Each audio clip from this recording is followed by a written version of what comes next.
ओम नमो भगवते वासुदेवाय नमो, ओम नमो भगवते वासुदेवाय नमो, ओम नमो भगवते वासुदेवाय नमो, ओम नमो भगवते वासुदेवाय नमो, ओम नमो भगवते वासुदेवाय नमो। एक उन्दे सारकबलाया शुभसुदाया विना वर्धनिद्राया श्वेत पद्माष्टा या ब्रह्माचु संकरी शामां पातु सरस्वती भगवती निषेधन। ओम श्री परमात्मने, ओम श्री परमात्मने, ओम श्री परमात्मने। जय हिंद, जय भारत। आप सबका स्वागत है। मैं रामरीश आपसे निवेदन करता हूँ, चैनल को सब्सक्राइब करें, लाइक करें, शेयर करें।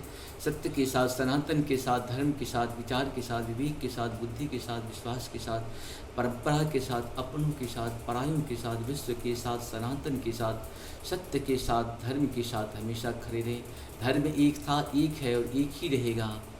पूर्वजों और अपने के साथ हमेशा जीवन को खपाते रहें। हम रहें या ना रहें, राष्ट्र रहनी चाहिए। हम रहें या ना रहें, पृथ्वी रहनी चाहिए। आप सभी को अध्ययन करें, आपको लगेगा कि सत्य सनातन का अध्ययन ही जीवन का मूलभूत आधार है। क्योंकि जहाँ सत्य है वही सनातन है, वही धर्म है। लोग स्वार्थ से तो कुछ भी कर सकते हैं, हमें स्वार्थ से बचना चाहिए, अपने आप को समझना चाहिए। सत्य सनातन की जय हो, जय हो। शुरू करते हैं आज हम श्रीमद्भागवत गीता के अध्याय 2 की 13, 14 और 15 को पहले अवधी भाषा में, बाद में पहले संस्कृत भाषा में, फिर इसका हिंदी अनुवाद सुनेंगे। गीता हमारी जीवन का प्रमुख स्रोत ही नहीं, जीवन का उद्देश्य है।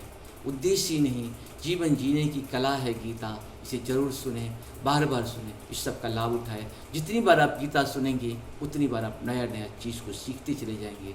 जीवन कम पड़ जाएगा लेकिन गीता कम नहीं पड़ेगी। जबकि इसमें 702 श्लोक कहा जाता है, 18 अध्याय है इसमें। और अभी हम लोग दूसरे अध्याय के चल रहे हैं। श्लोक 13, 14, 15 को पूर्ण करेंगे, पहले संस्कृत और बाद में हिंदी। शुरू करिए।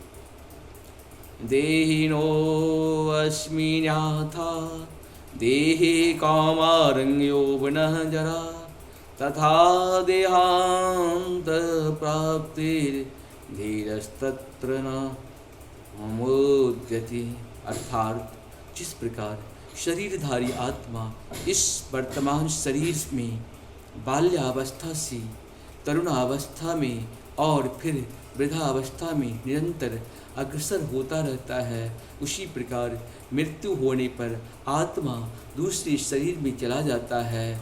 धीर व्यक्ति ऐसे परिवर्तन में मोह को प्राप्त नहीं होता।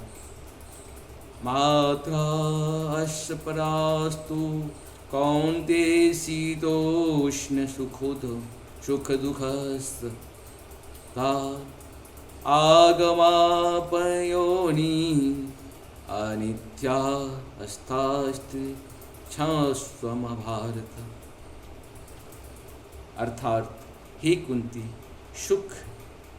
कुंती पुत्र, सुख तथा दुख का क्षणिक उदय तथा कार्यक्रम में उनका अंतर ध्यान होना, सर्दी तथा गर्मी की ऋतुओं की आने जाने के समान है। हे भरतवंशी, वे इंद्रिय बोध से उत्पन्न होते हैं और मनुष्य को चाहिए कि अविचल भाव से उनको सहन करना सीखे।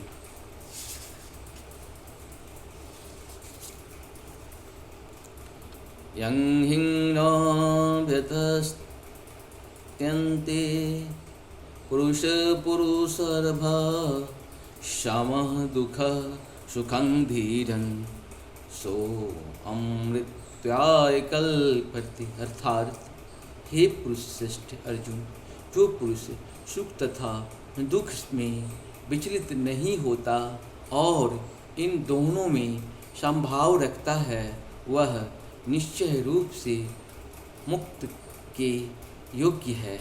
इस प्रकार से हम लोगों का भगवान की कृपा से हम लोग गीता का अध्ययन कर रहे हैं। ये छोटी कृपा नहीं होती है। प्रभु को जब बहुत बड़ी कृपा होती है तो कुछ लोग कुछ को कहते हैं और कुछ लोग कुछ को सुनते हैं, और ख़ास करके सत्य को सुनते हैं, सनातन को सुनते हैं, धर्म को सुनते हैं। जय हो श्री नारायण।